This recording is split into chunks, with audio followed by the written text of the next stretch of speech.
오늘은 고린도전서 1장 18절부터 25절에 있는 말씀을 가지고 참된 지혜라는 하나님의 말씀 함께 전하고 듣고자 합니다. 따라서 해볼까요? 하나님이 주시는 그리고 하나님 안에 있는 참된 지혜를 갖는 자가 되자. 사람들은 실은 누구나 지혜가 많아지기를 원합니다. 그리고 자신이 가지고 있는 지혜가 크기를 원합니다. 그러지 않는 사람이 아마 없을 거예요. 아마 부모님 되시는 분들은 본인들뿐만 아니라 본인들의 자녀들의 지혜가 많고 지혜가 크기를 원하죠. 그래서 때로는 학원도 보내고, 때로는 어렸을 때부터 책을 많이 이렇게 읽히려고, 이제 어느 성도님이 그러더라고요. 자기는 어렸을 때 책을 안 읽었는데 애들은 책을 읽히려고 책을 그렇게 많이 사놨는데 애들이 중학교 갈 때 돼서 보니까 책꽂이엔 책이 되게 많지만 몇 권을 열어봤는지 잘 모르겠다. 그래서 제가 그랬어요. 그 책을 본인이 읽어라. 애들 책인데요, 애들 책도 안 읽은 사람은 어른 책도 못 읽는다. 네, 그분이 그걸 읽었는지 안 읽었는지는 모르겠어요. 나중에 보니까 당근에다 팔았더라고요. 세상의 지혜는 실은 책에서 나온다 라는 말이 있습니다. 그래서 책을 많이 읽히게 하고 책을 많이 읽기도 하죠. 실은 세상의 교육으로부터 지혜가 오는 것까지는 않습니다. 이건 그냥 저의 경험이에요. 않습니다. 세상의 지식은 세상의 교육으로부터 오는 건 맞지만 지혜는 조금 더 다른 영역인 것 같습니다. 마찬가지로 하나님의 지혜도 하나님의 책에서 옵니다. 하나님의 책은 유일하게 성경 외에는 없다는 사실을 기억하시길 바랍니다. 할렐루야. 성경 외에는 목사의 설교에도 완벽한 하나님의 지혜가 있지는 않습니다. 왜냐하면 저의 설교 안에는 하나님의 말씀인 성경도 들어있지만 저의 경험도 들어있어요. 제가 가지고 있는 지식도 들어있어요. 그래서 될 수 있는 저의 경험과 제가 체험했던 것과 제가 공부하고 준비했던 그런 저의 지식과 지혜를 통해서 하나님의 지혜를 될 수 있으면 조금 더 이해가 잘 되도록 여러분들이 그 말씀을 듣고 맞아, 나도 저렇게 살아야 되겠다 라는 마음을 가질 수 있도록 유도하고 안내해주는 역할을 하는 것이지, 설교가 완벽한 지혜를 담고 있지는 않습니다. 완벽한 지혜는 기록된 하나님의 말씀만이 완벽한 지혜라는 걸 깨달으시기를 주님의 이름으로 축원합니다. 그런데 중요한 건 왜 사람들은 많은 지혜를 갖고 싶어 할까요? 왜 사람들은 큰 지혜를 갖고 싶어 할까요? 여러분들은 왜 그런가요? 인간답게 살고 싶어서?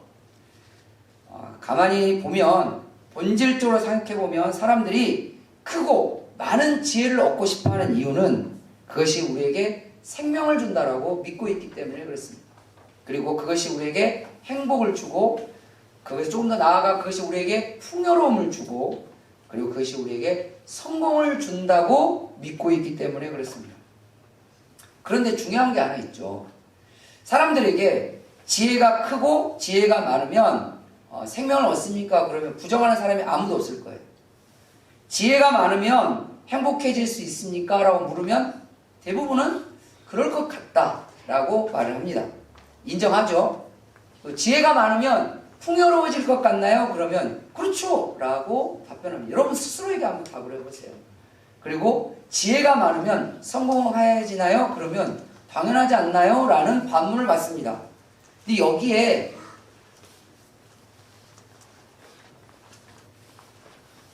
누가 지혜가 많아질 수 있을까요? 중요한 건 모든 사람들이 많고 큰 지혜를 갖고 있지는 못한다는 거예요. 이걸 뒤집어 볼까요? 그러면 극소수의 사람들만이 행복할 수 있고, 극소수의 사람들만이 풍요로워지고, 극소수의 사람들만이 성공한다는 수학적 결론이 떨어지게 됩니다. 세상의 지혜는 그렇다는 거예요. 지혜가 많아지면 성공한다. 그런데 많은 사람들은 지혜가 크지는 않다. 적은 사람들만 지혜가 크다. 그러면 세상에 성공하는 사람들은 적다. 대부분의 사람들은 성공하지 못하다. 라는 결론이 떨어지는 거죠. 세상은 그래요. 성경은 어떻게 접근하고 있을까요? 성경은 우리에게 이렇게 이야기합니다. 세상의 지혜와 하늘의 지혜는 다르다. 즉 지혜를 두 개로 나눕니다. 세상의 지혜와 하늘의 지혜를 두 개로 나눠서 하늘의 지혜를 성경에서는 참된 지혜다 라고 말하고 세상의 지혜를 세속적 지혜다 라고 이렇게 말하죠. 그리고 참된 지혜만이 영원한 생명을 우리에게 주는 것이고 진정한 행복을 느끼게 하는 것이고 온전한 풍요를 경험할 수 있게 하는 것이고 그리고 완전한 성공을 얻게 한다라고 선언합니다. 자, 이제 여기서 한 가지 우리가 생각해 봐야 돼요.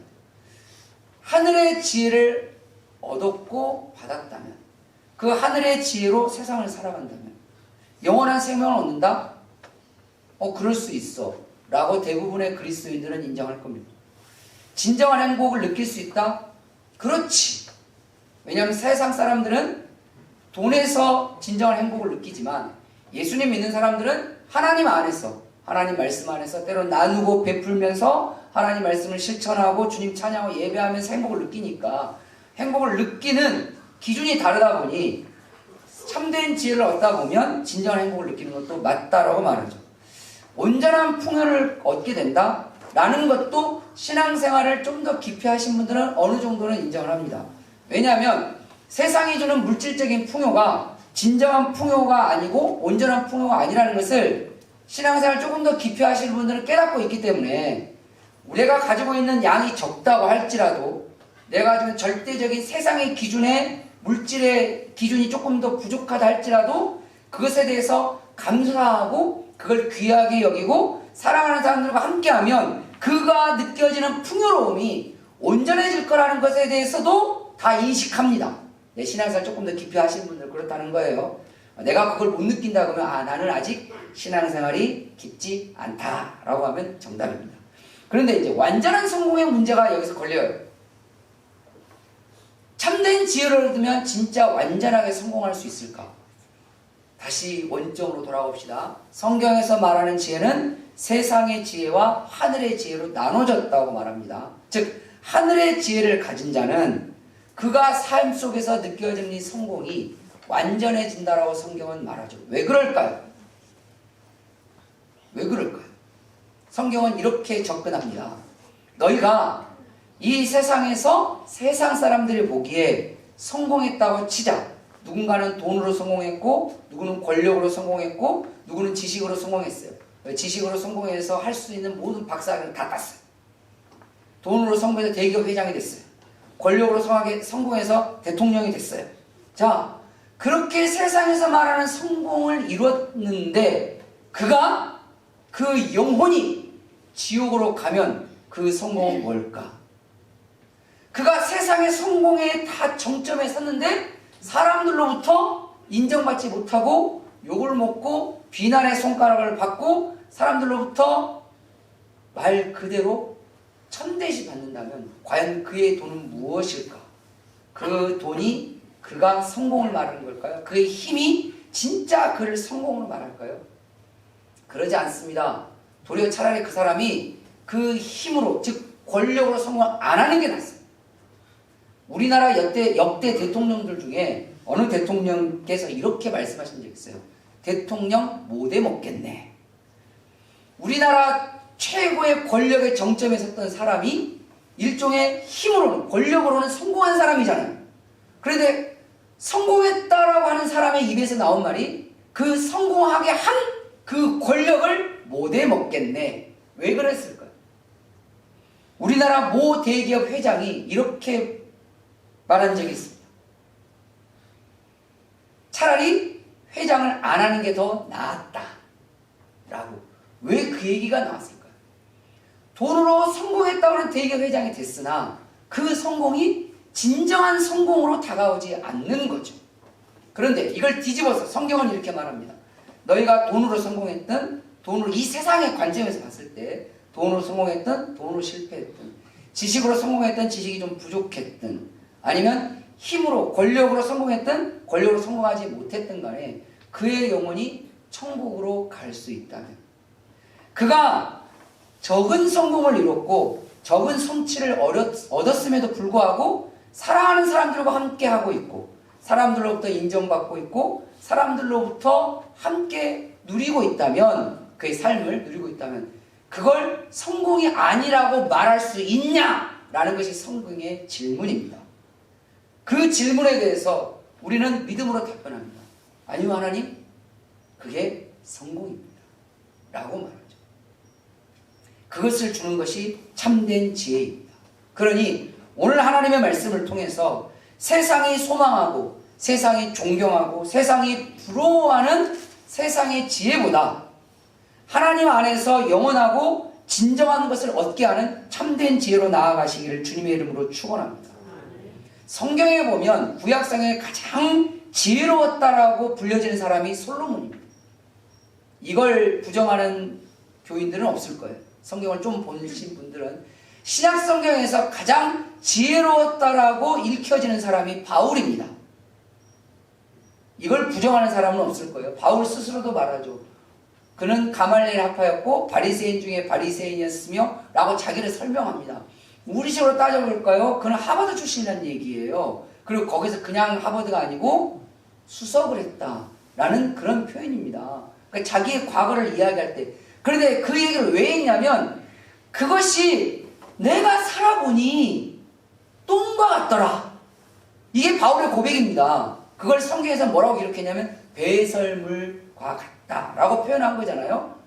다시 돌아볼까요? 그런데 이 둘을 한번 생각해 봅시다. 솔로몬은 원래 똑똑한 사람이었어요. 참 기분이 살짝 안 좋지만 선천적으로 똑똑한 애였어요. 진짜 그냥 0.00001%의 확률을 가지고 태어난 그냥 그 똑똑한 아이였어요.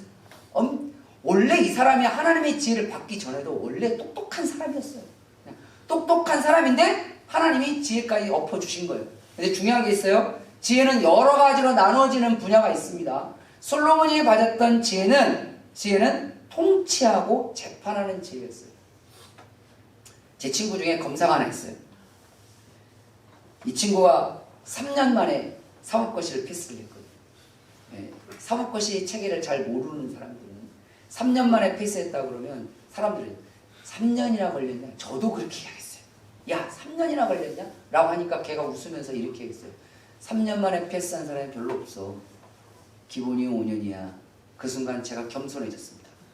미안하다 친구야, 내가 뭘 몰라서. 근데 이 친구가 고등학교 다닐 때 별명이 뭐였냐면 모질이였어요. 친구들끼리는 그렇게 이야기하잖아요. 야 찐따야 뭐 이렇게 얘기도 하고. 친구니까. 걔를 비하하는 게 아닙니다. 친구니까 모질이었어요. 왜 모질이냐면 이 친구는 아무것도 없는 평지를 걸어도 넘어져요. 그래서 우리가 늘 얘기해요. 네가 가는 길에는 늘 돌이 있냐 라고. 계단을 올라가도 이유 없이 굴러요. 우리가 생각할 때 네가 밟는 계단은 스펀지냐. 친구들이 그렇게 놀렸어요. 친구니까. 그러니까 이게 쌓이니까 야 모지라 라고 장모질 이렇게 불렀어요. 걔 장씨였거든요. 그래서 지금 별명이 장검이 됐어요. 근데 그때는 장모질이었거든요. 이 친구는 공부를 엄청 잘했어요. 실은 공부를 잘했으니까 사법고시 3년 만에 패스를 했죠. 공부는 잘했는데 다른 기능은 다 떨어져요. 재수씨가 저한테 한 말이 있습니다. 목사님, 이제 그 친구는 부부 집사니까 만나면 이제 얘기할 때, 목사님 아시잖아요. 이 양반 모질라잖아요. 정구도 못 갈아요. 저한테 하는 말이 그거예요. 정구도 못 갈아요. 형광등도 못 갈아요. 심지어 자동차 키가 어디 있는 줄도 몰라요. 그래놓고 어떻게 법률을 다 외우고 있는지를 알다가도 모르겠어요. 그리고 제가 드린 말이 있어요. 모든 기능이 다 거기로 갔나 보다. 좀 이걸 좀 떨어뜨려서 경포에 갔으면 참 좋았을 텐데 두루두루. 그러니까 거기로 싹 다 몰려갔나 보다 라고 그냥 농담 반 진담 반 했어요. 솔로몬은 모든 기능이 통치와 재판하는 쪽으로 다 갔어요. 실은. 그래도 어쨌든 그는 지혜로운 사람으로 정평이 나 있습니다. 그런데 그가 가지고 있는 지혜는 참된 지혜가 아니었어요. 성경을 보면 솔로몬은 세상적 지혜로는 출중했으나 하나님 안에 있는 참된 지혜는 전능했어요. 그가 결국은 점점 인생을 살아가면서 그의 권력의 쾌락과 자기만의 누림과 타락으로 점철되는, 왜 그럴까요? 참된 지혜가 없었기 때문에 그렇습니다. 바울의 경우를 봅시다. 바울도 원래 똑똑한 사람이었어요. 우리가 알다시피 아버지가 유학 보냈고, 원래 이 사람이 길레 다소 출신이거든요. 예루살렘으로 유학을 보냈어요. 유학 보내서 어렸을 때부터 철저히, 그러니까 얼마나 많이 뒷바라지를 많이 했겠어요. 고대 때 유학 보낼 정도 됐으면 그 집안이 되게 부자이긴 했지만 쉽지는 않죠, 실은. 그래서 열심히 공부했고 열심히 본인을 트레이닝해서 진짜 탑으로 탑을 찍었단 말이에요. 그래서 더 높은 자리와 더 많은 권력을 얻기 위해서 얼마나 최선을 다해서 열심히, 나중에 그가 뭐라고 열심 중에 특심이었다라고 본인을 표현합니다. 원래 똑똑하고 지식이 높은 사람인데 더 열심히 해. 이건 아무도 못 이겨요. 그런 사람이 바울이었는데, 그 바울이 하나님의 참된 지혜를 얻는 순간 내가 지금까지 가지고 있는 지혜는 똥이었다 라는 걸 그가 깨닫습니다. 신구약에서 가장 지혜로웠고 가장 똑똑했다고 하는 사람이, 한 사람은 하나님 안에 있는 참된 지혜를 만나지 못했고 한 사람은 하나님 안에 있는 참된 지혜를 만났습니다. 그 인생의 결과는 완전히 바뀝니다. 오늘 하나님의 말씀을 통해서 그러면 우리가 얻어야 돼요. 즉 다른 말로 한다면 하나님 안에서 모두가 누릴 수 있고 모두가 가질 수 있는 참된 지혜는 무엇일 수 있을까요? 이 지혜를 우리가 하나하나 쌓아가시기를 주님의 이름으로 축원합니다. 그것이 저와 여러분을 진정한 삶으로 하나님 안에서 영원한 생명으로 이끌어 가실 것입니다. 첫 번째로 오늘 하나님의 말씀을 통해서 무엇이 참된 지혜이냐? 바로 십자가의 도를 가지는 것이 참된 지혜입니다. 할렐루야. 오늘 18절 말씀에 보면 십자가의 도가 멸망하는 자들에게는 미련하지만 구원받는 우리에게는 하나님의 능력이다 라고 이렇게 표현합니다. 세상 사람들은 지혜가 능력이라고 말하고 성경에서도 지혜가 능력이라고 말하는데, 성경에서 말하는 지혜는 참된 지혜를 말하는 것이고 세상 사람들은 세속적 지혜를 말하는 겁니다. 그러면 그걸 딱 정리를 해보면 십자가의 도를 갖는 그가 하나님의 지혜를 얻어서 하나님의 능력 있는 삶을 살게 되고 그에게 구원이 임한다라는 하나님의 말씀의 논리가 우리에게 정의가 되는 겁니다. 그럼 여기서 하나 생각해 볼까요? 무엇이 십자가의 도일까요? 도를 믿으십니까? 저 예전에 오늘 터미널 갔는데 그런 분, 도를 믿으십니까? 그래서 제가 그랬어요. 네, 도를 믿습니다 라고 대답했어요. 아, 도를 아세요? 그래서 네, 도를 압니다 라고 했어요. 아, 그럼 어떤 도냐고. 그래서 십자가의 도를 압니다. 이분이 교회 다니세요? 이러더라고요. 그래서 목사입니다. 그랬더니 가시더라고. 그 다음에 그냥 목사입니다를 안 했을 걸 하는 후회를 하긴 했어요. 시간이 좀 남아들어서 여러 가지 이야기를 하고 싶었는데 어쨌든 그냥 안녕히 계세요로 가셨어요. 도, 원문에 보면 헬라어로 로고스입니다. 로고스가 뭘 말하죠? 원리를 말하는 거예요.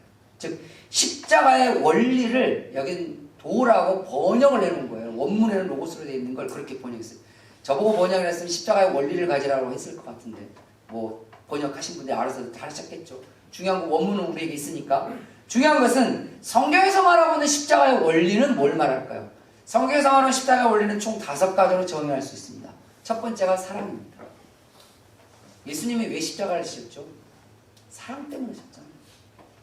사랑하지 않으면 그거 못 집니다. 두 번째로 말하는 십자가의 도는 바로 십자가의 원리는 사명입니다. 예수님이 왜 십자가를 지셨죠? 당신에게 주어진 사명을 끝까지 완수하기 위함이었습니다. 예수님은 십자가를 지시기 위해서 이 땅에 오신 거예요. 그러려고 왔다. 그게 내 사명이다. 나는 그걸 끝까지 완수할 것이다. 어떠한 일이 있어도. 세 번째 십자가의 원리는 바로 용서입니다. 예수님이 십자가를 지실 때 얼마나 많은 사람들이 예수님에게 참 참혹하게 되었습니까? 침을 뱉고 옷을 벗기고 채찍을 때리고 뺨을 치고 못을 박고 가시로 멸관을 만 너무 지겨워요. 제가 이스라엘 갔을 때 예루살렘 건너편 쪽에가 감람산이 있어요. 기드론 골짜기를 하나를 두고 예루살렘, 그 다음에 감람산이 있어요. 그런데 이 감람산 서쪽 벽에 보면 지금은 눈물교회라는 교회가 세워져 있습니다. 옛날에는 없었겠죠. 눈물교회라는 교회가 세워졌는데 그 눈물교회는 지붕이 구멍이 뚫려 있어요. 지붕이 구멍이 뚫려 있고 그 뚫린 그 밑에가 이만하게 큰 무슨 연못 같은 게 있어요. 그러니까 비가 오면 거기 이렇게 떨어지면 일부러 그렇게 지은 거예요. 근데 그 눈물교회 정면에가 뭐가 있냐면 가시나무가 있습니다. 이스라엘산 가시나무. 여러분 혹시 탱자를 아십니까? 우리나라 가시나무. 요즘 애들이 탱자라는 걸 모르겠네. 미안하다 얘들아. 이스라엘산 가시나무가 있습니다. 가시나무의 가시가 이 정도예요. 길이가. 제가 그 가시나무를 이렇게 만져봤어요. 왜냐하면 예수님이 이스라엘 자라는 그 가시나무로 이렇게 쓰임을 당하셨잖아요. 그래서 도대체 이 가시나무가 어떤 걸까라고 사전으로는 봤으나 눈으로 보는 건 처음이었거든요. 근데 가시가 이 정도 합니다. 이게요, 쇠 같아요. 텐션이 없어요. 진짜 쇠 꼬쟁이 같아요. 그러니까 이 말이 뭘 시사하는 줄 아세요? 그 쇠 꼬쟁이 같은 가시로 되어 있는 걸로 그대로 확 눌러버린 겁니다. 근데 예수님께서 그 가시관을 쓰시고 십자가에 달리셔서 하셨던 말이 아버지요, 저들이 무슨 일을 하는지 모릅니다. 즉 모르고 이 짓을 하고 있어요. 그러니 뭐하라고? 용서해 주시옵소서. 이게 십자가. 십자가의 원리의 네 번째는 희생입니다. 여러분, 희생이 없는 곳에 사랑 없습니다. 희생 없는 사랑이 존재해요? 사랑한다고 해놓고 희생할 줄 모르는 사람은 만나질 마. 만나서 살고는 있는데 사랑한다고 하면서 희생이 없으면 그러려니 해요. 그건 그러려니 어떻게 하고 본인이 선택했는데 그건 어쩔 수 없어요. 그러려니 해야지. 왜? 그러려니 하고 용서하는 것도 십자가에 도니까. 그런데 아직 웨딩 마치를 안 올렸다. 그러면 심각하게 생각하셔야 합니다. 입만 벌리면 난 너를 사랑해. 누구씨 난 너를 사랑해. 누구야 사랑해. 맨날 하는데 희생할 줄 몰라. 돈도 희생하네, 감동도 희생하네, 시간도 희생하네. 제가 연애할 때 우리 동기들이 나 지금 만나는 여자가 누구냐? 라고 우리 동기들이 물었어요. 저 자랑하는 거예요 지금. 나중에 집에 가서 목사님 또 자기 자랑했다고 하지 마시고 제 자랑하는 거예요. 동기들이 묻는 거예요. 그러니까 왜? 너 걔랑 결혼해야 되겠다 라고 이야기했어요. 갑자기? 뜬금없이? 그랬더니 이 친구들 하는 말이 있어요. 너 신학대학교 4년 동안 다니면서 수업 빼먹는 걸 한 번도 본 적이 없어. 근데 네 여자 만나러 간다고 수업 빼먹었다며 저한테 그 얘기를 하는 거예요. 어쩔 수 없었어요. 그날은 저도 수업 빼먹는 거 엄청 싫어하는 사람입니다. 국민학교 1학년 때부터 대학원 졸업할 때까지 수업을 딱 한 번 빼먹었어요. 이 정도면 괜찮은 사람 아닌가요? 딱 한 번 빼먹었는데 수업 빼먹은 그날 친구들이 수업이 안 들어오니까 나중에 저녁쯤 돼서 물은 거예요. 너 오늘 수업 빼먹고 어디 갔냐? 그랬더니 누구 만나러 갔어? 그러니까 친구들이 그 얘기 하는 거예요. 그게 도대체 누구냐? 내가 이야기했더니 내 걔랑 결혼해야 되겠다. 그 왜? 나 너랑 신학교 4년 다니는 동안에 그때 제가 4학년 2학기 때였거든요. 4년 너랑 신학교 다니는 동안에 너 수업 빼먹은 거 처음 봤다. 누구는 그렇게 얘기했었죠. 수업 한 번 빼먹은 희생이 무슨 놈의 사랑이냐고. 이건 사람마다 다른 가치예요. 기억하십시오. 사랑에 희생이 없으면 그건 사랑이 아니에요. 사랑을 완성하는 게 희생입니다. 근데 희생을 강요하는 건 희생이 아니에요. 그래서 성경은 뭐라고 했죠? 서로 사랑하라. 서로 희생해 주는 거예요. 내가 너를 위해서, 너가 나를 위해서. 그래서 완성되어지는 것이 사랑입니다. 성경의 사랑의 원리를 그렇게 이해하셔야 돼요. 그 다음에 십자가의 도의 다섯 번째가 바로 고난입니다. 고난 없는 곳에 성공이 없습니다. 여러분 하물며 애들도 대학교 가려고 스마트폰 덜 하고 덜 놀고 자기가 하고 싶은 거 덜 하고 하면서 취업 준비하는 애들 보세요. 피 터지게 하잖아요. 물론 피 터지게 안 하는 애들도 있어요. 그 정도 고난을 감수 안 하면 좋은 거 못 있습니다. 뭐든지 세상은 고난 없는 곳에 성공 없어요. 고난 없는 곳에 승리 없어요. 예수님도 십자가에서의 엄청난 고난이 있었기 때문에 부활의 영광이 있었던 것입니다. 하나님도 고난이 있어야 영광이 있는데 감히 우리가 이게 십자가의 도입니다. 옮겨봅시다. 그럼 무엇이 참된 지혜일까요? 사랑으로 사는 사람이 지혜예요. 자기에게 주어진 사명에 충실한 사람이 지혜예요. 용서할 줄 아는 사람이 참된 지혜. 그리고 희생할 줄 아는 사람이 참된 지혜. 그리고 고난을 감수하고 감내할 줄 아는 사람이 참된 지혜를 가진 사람. 그 다음에 성경에서 말하는 참된 지혜는 뭘까요? 바로 오직 주님을 의지하는. 이게 19절부터 20절인데 19절 말씀에 보면 내가 여기서 나는 하나님을 말하는 겁니다. 하나님이 지혜 있는 자들의 지혜를 멸하고, 그러니까 지혜 있는 사람들이 내 지혜가 맞아 막 할 거 아니에요. 누군가는 철학을 하고, 그래서 학교 다닐 때 철학자들 이름 막 외우느라 머리 아프잖아요. 소크라테스는 괜찮습니다. 다 아니까. 플라톤과 아리스토텔은 괜찮아요. 그 다음부터 나오는 데카르트 나오기 시작하고 머리 아프기 시작하고, 유흥이 실용주의를 했다네, 뭐 칸트가 뭘 했다네, 막 있어 머리가 막 복잡하기 시작합니다. 그 세상의 사람들은 말하는 그 신념과 철학과 사상을 말했던 그 사람들, 그 지혜를 하나님이 멸할 데가 없다는 거예요. 그리고 총명한 자들의 총명을 피하리라. 20절 지혜 있는 자가 어딨냐? 선비가 어딨냐? 이 세대의 변론가가 어딨냐? 하나님께서 이 세상의 지혜를 미련하게 하신다. 왜 그럴까요? 아무리 세상에서 대단한 사상가와 대단한 신념과 대단한 철학이 있어도 결국은 그도 죽습니다. 안 죽어요? 그 다음 그들의 사상과 신념이 영원합니까? 아니잖아요. 철학의 사조가 왜 바뀌었어요? 우리 학교 다닐 때 맨날 그 사조 외우잖아요. 시험에 나올까봐. 나중에 그러잖아요. 관념론이 앞에서 실용주의가 앞에서. 실증주의가 앞이었나? 그 요거 있나? 막 이거 그걸 외우느라 머리 아프잖아요. 왜 사조들이 생기죠? 그들이 가지고 있는 지혜가 완벽하지 않기 때문에 또 다른 사조가 나오고, 또 다른 철학이 나오고, 또 다른 신념이 나오고. 자본주의가 나와서 유럽 사회를 돈으로 물들이고 있을 때, 그때 사회주의가 나옵니다. 그리고 사회주의의 사람들이 열광을 하죠. 그리고 그 사회주의가 정치로 꼽혀온 게 공산주의입니다. 그러니까 민주주의 쪽에서는 이것이 악하다, 저쪽에서는 이것이 악하다 했어요. 그런데 우리가 한번 생각해 봅시다. 민주주의가 완벽합니까? 아니면 공산주의가 완벽합니까? 그 앞으로 돌아갑시다. 우리 자본 좋아하잖아요. 그런데 진짜 자본주의가 완벽합니까? 아니면 자본주의가 잘못됐다고 나왔던 사회주의로 가봅시다. 사회주의는 완벽합니까? 그런데 사람들은 민주주의가 완벽하다고 들고 일어나고, 공산주의가 완벽하다고 제 이해했다고 또 오늘 잡혀갈지 잘 모르겠네. 해서 싸웁니다. 사회주의가 옳다, 자본주의가 옳다. 뭐 한다고요? 싸웁니다. 주님이 보시기에는 저 완벽하지도 않는 것들 가지고 왜 이렇게 서로 멱살 잡고 싸우는지. 서로 지금 광화문 가보세요. 지금 여의도 가보세요. 누군가는 이게 옳다라고 말하고, 누군가는 저게 옳다고 말해요.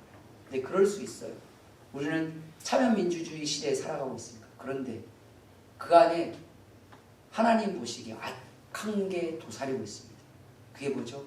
나의 생각과 나의 신념과 나의 철학이 다르다고 저 사람을 죽여야 한다고 말합니다.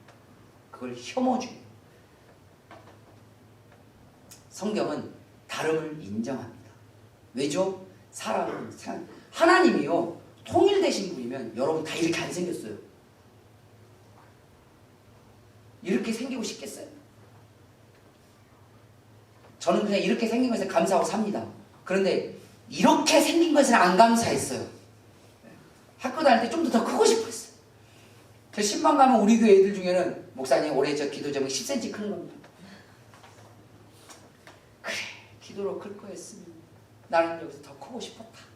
속으로 그냥 걔네들한테 대놓고 말은 안 하지만 속으로.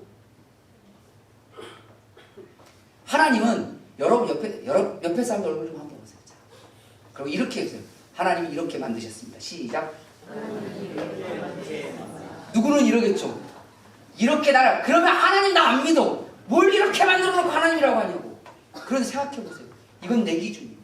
하나님은 옆에 분들 이렇게 합니다. 하나님은 당신을 너무 예뻐하십니다. 시작. 하나님은 당신을 너무 예뻐하십니다. 여러분은 불만스러울지 모르지만 하나님이 그렇게 만들어 놓으시고 너무 좋아하셨습니다. 누구는 그럴 수 있어요. 하나님 성격이 참 독특하시다. 뭐 이런 얼굴을 만들어 놓고 좋아하실 수 있을까? 아니요. 주님은 다양한 걸 참 좋아하십니다. 빨주노초파는 얼마나 예뻐요. 세상이 다, 전 개인적으로 노란색과 흰색을 좋아합니다. 근데 세상이 다 노란색이라고 생각해보세요. 저 간암 걸려 죽어요. 황달 와서. 세상이 다 흰색이라고 해보세요. 그거 어떻게 구분합니까? 세상이 다 검정색이에요. 답답해 살겠어요? 세상이 다 빨간색. 무서워서 어떻게 삽니까? 세상에. 주님은 서로의 완벽하진 않지만 그 다양함 속에서 서로를 인정하라는 건데, 중요한 건 서로가 서로에 대해서 다름을 인정하지 않고 내게 맞아, 내 것이 맞아, 내 사상이 맞아, 내 생각이 맞아 하면서 그 다음에 뭐죠? 나를 따르라가 나오는 거예요. 나를 따르라. 따르라 다음에 뭐가 나옵니까? 나를 의지하라가 나오는 거예요. 즉 하나님은 이렇게 말합니다. 오직 주님만을 의지한다는 건 뭐죠? 주님만을 따를지언정 세상과 사람들을 따르지는 않는다는 거죠. 그러나 그들을 인정해주고 사랑을 해주지만 그들을 따르고 의지하지 않는다는 거예요. 왜냐? 하나님만이 우리가 영원히 의지할 뿐이라는 걸 기억하십시오. 아멘. 이런 세상에서도 돈 의지하지 않고 사람 의지하지 않고 신념 의지하지 않고 사상 의지하지 않고 누군가를 의지하지 않고 의존하지 않고 자립적으로 하나님만을 의지하며 살아가는 사람, 그 사람이 진짜 지혜로운 사람인 줄 믿으시길 바랍니다. 그런 사람이 진짜 나중에 살아요. 하나님이 그 사람을 살린단 말이에요. 아무리 훌륭한 목사님이어도, 저는 훌륭하지 않으니까 이 말을 당당하게 할 수 있을지는 잘 모르겠으나, 아무리 훌륭하지 않아도, 아무리 훌륭하고 아무리 대단하고 아무리 엄청난 능력을 행사하는 목사님이든 사역자든 선지자든 제사장이라 할지라도 우리는 그를 의지하지 않습니다. 왜죠? 그는 하나님이 아닙니다. 그는 사람이에요. 그는 사람이에요. 그는 사람이에요. 그는 죽어요. 그는 무덤이 있어요. 무덤이 없으신 부활하신 우리 주 예수 그리스도. 우리가 영원히 믿을 수 있고 의지할 수 있는 분은 그분이라는 것을 기억하십시오. 이 기억을 내 삶에서 실천하며 살아간 사람이 참된 지혜입니다. 세 번째로 성경이 말하는 참된 지혜는 뭘까요? 바로 믿음으로 하나님을 아는 겁니다. 믿음으로 하나님을 알라는 거예요. 오늘 21절 말씀에 보면 성경은 이렇게 우리에게 일러주고 있습니다. 하나님의 지혜에 있어서는, 즉 참된 지혜는 이 세상이 자기 지혜로 하나님을 알지 못한다. 이게 뭔 말일까요? 내 지혜로, 사람의 지혜로는 하나님을 알 수 없다 라는 거죠. 이 세상의 종교는 크게 두 가지로 나눠집니다. 첫 번째는 수도의 종교라고 말하고, 보통 불교가 대표적이 있습니다. 힌두교, 불교가. 그 다음에 계시의 종교가 있습니다. 이게 대표적인 기독교가 이제 계시의 종교잖아요.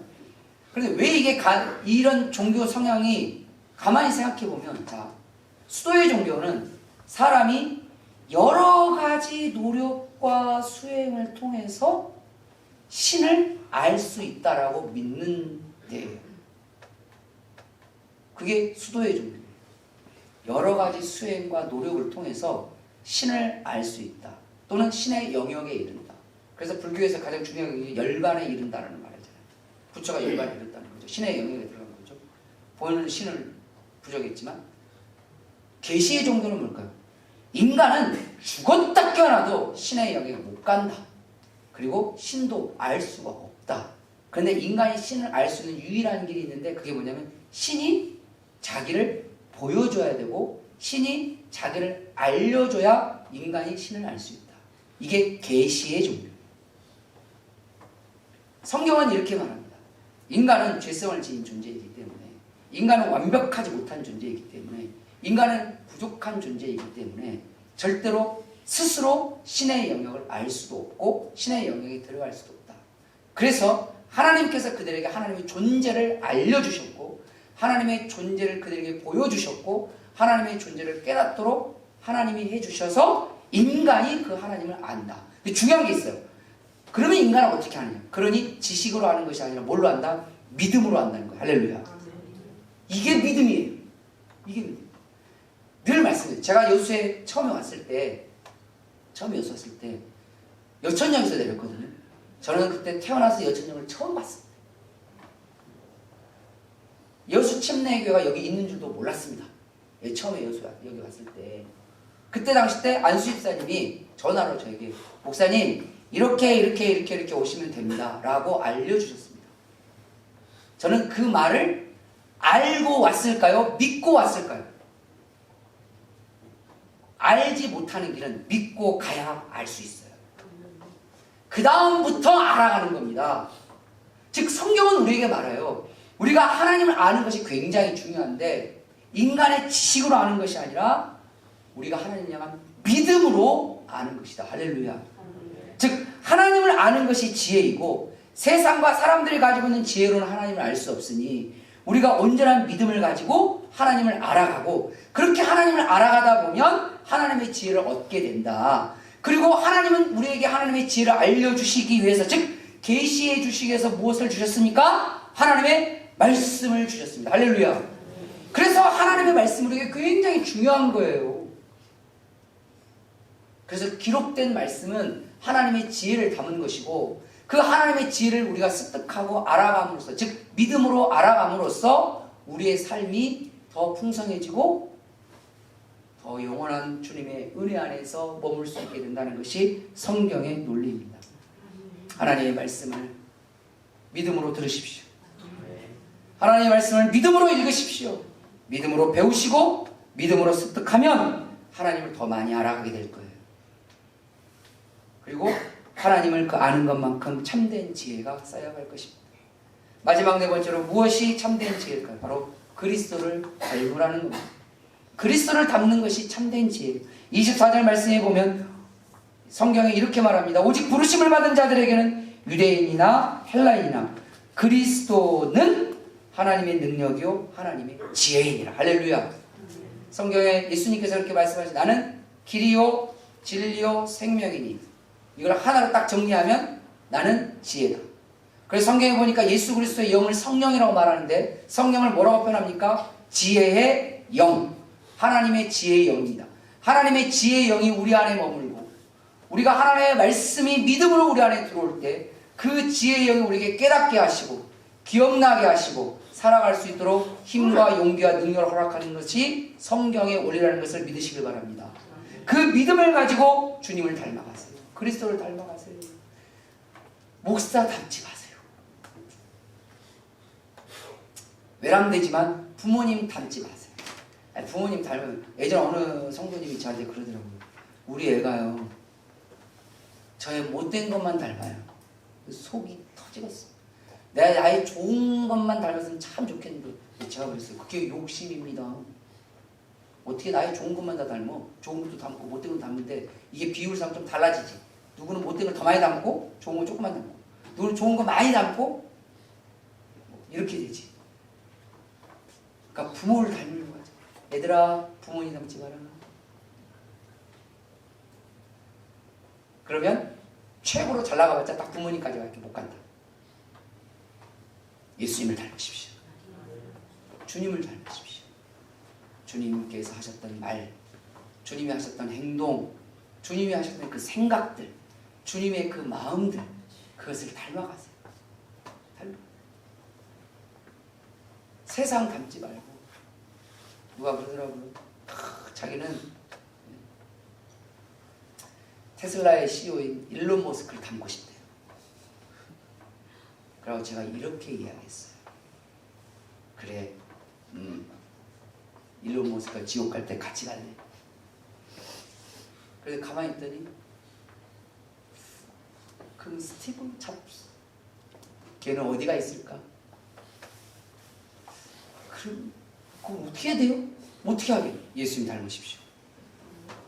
주님의 마음으로 살아가십시오. 주님이 가셨던 생각들, 그분의 삶과 그분의 말씀과 그분의 태도들, 그분의 자세들, 그분이 사람들을 대했던 것들, 그런 것들을 하나하나 성경을 통해서 배우시고 닮아가고 있어요. 우리가 예수님과 똑같아서 아무리 닮는다고 똑같진 않잖아요. 지난 얘기니까 저희 아들이 대전에서 학교 다닐 때 어느 교회를 다녔어요. 계속. 저희 아들 저희 그랬어요. 아버지, 제가 알아서 잘 교회를 다니고 신앙생활 할 테니까 절대 그 교회에 아버지 아들이 다닌다는 말을 하지 마세요. 그래서 알았다. 네가 스스로 열심히 잘 다녀라.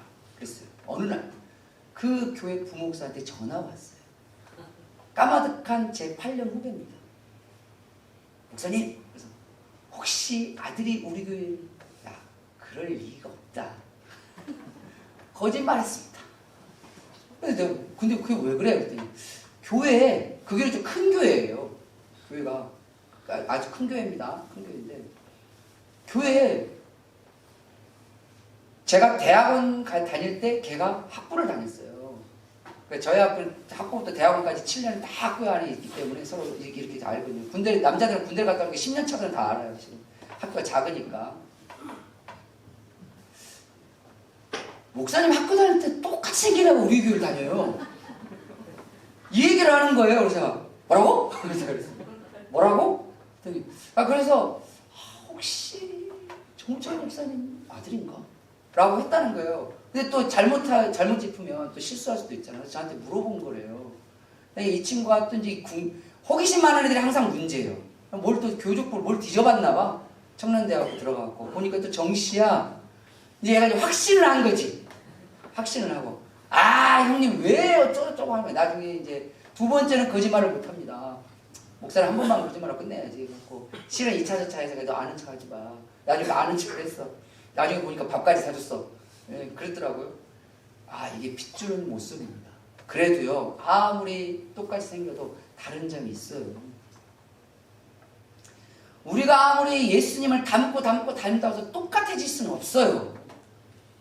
똑같을 수는 없다. 그렇지만 똑같아지려고 살아가는 그 삶에서 뭐가 생깁니까? 지혜가 생깁니다. 이게 중요한 거예요. 즉 예수님을 닮아야 지혜가 생기는 것이 아니라 예수를 닮아가는 과정 속에서 참된 지혜가 생성이 됩니다.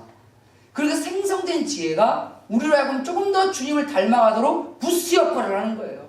이러면 선순환이 생겨서 우리가 정말 예수님처럼 예수님과 비슷하게 예수님같이. 그래서 성경은 예수님의 제자들이 그런 삶을 살았잖아요. 예수님의 제자들이 처음부터 예수님 같았나요? 안 그러잖아요. 그러니까 우리 찬송가에도 복음서가에도 있잖아요. 예수님처럼 바울처럼. 바울은 못 돼요. 예수님 못 된다고요. 제가 아무리 목회한다고 해서 바울 뒤꿈치로 따라가기를 하겠습니까? 그런데도 오늘의 삶 속에서 예수님을 닮아가려고 한 걸음 한 걸음 하려고 할 때 우리 안에 지혜가 생성이 됩니다. 그 지혜들이 우리로 하여금 세상을 바라보는 눈을 바꾸게 해요. 나 가진 것이 없으나 나 건강하지 못하나 나 모든 것을 가졌으니 라는 고백이 왜 나올 수 있었겠어요? 세상 보는 관점과 자세와 생각과 삶이 다르고 바뀌어있기 때문에 그렇습니다. 그게 어떻게 가능할 수 있을까요? 그건 딴 거 없습니다. 예수님 닮아가다 보면 가능해집니다. 아멘. 왜냐하면 예수님이 지혜의 본질입니다. 예수님이 지혜, 하나님 능력의 본질입니다. 그래서 그리스도를 닮는 것, 그 삶이 지혜롭다는 거예요. 이 세상에는 살아가다 많은 지혜들이 있습니다. 이게 지혜라고 사람들은 가르칩니다. 그래서 여러분들은 가끔 자녀들한테 심지어는요 성격이 J인 사람, 파워 J, 완벽한 계획형. 그래서 아이들이 죽을 때까지 모든 플랜을 다 짜요. 어느 학원에 가고 무슨 교재를 써야 되고 뭐 누구 만나고 네 플랜으로 애들을 이끌어가요. 애들이 안 오니까 막 두드러 패요. 여기서 대묻고 싶어. 진짜 그렇게 살면 그 아이가 행복해질까요? 그건 세상이 주는 지혜. 이 세상에 참 많은 지혜들이 있습니다. 다음 주는 지식에 대한 이야기를 하겠지만 그 많은 지혜들 가운데 속에서 우리가 영원한 생명을 얻게 하고 진정한 행복을 누리게 하고 온전한 풍요를 갖게 하고 완벽한 성공의 길로 이끌어가는 건 뭘까요? 바로 하나님 안에 있는 참된 지혜. 이 세상의 지혜는 완전하지도 못하고 절대적이도 않습니다. 제발 세속적 지혜에 내 인생을 맡기지 마시고 하나님 안에 있는 참된 지혜에 내 인생을 맡기시기를 주님의 이름으로 축원합니다. 그 지혜가 우리를 살릴 거예요. 그 지혜가 우리를 더 은혜롭게 하고 우리의 삶의 상황과 자리가 어떠할지라도 그 상황에서 두려움 없이 주시는 감사, 은혜에 머물게 하실 것입니다. 이러한 참된 지혜를 갖고 살아가는 저 여러분 되시기를 주님의 이름으로 축원합니다. 기도하겠습니다.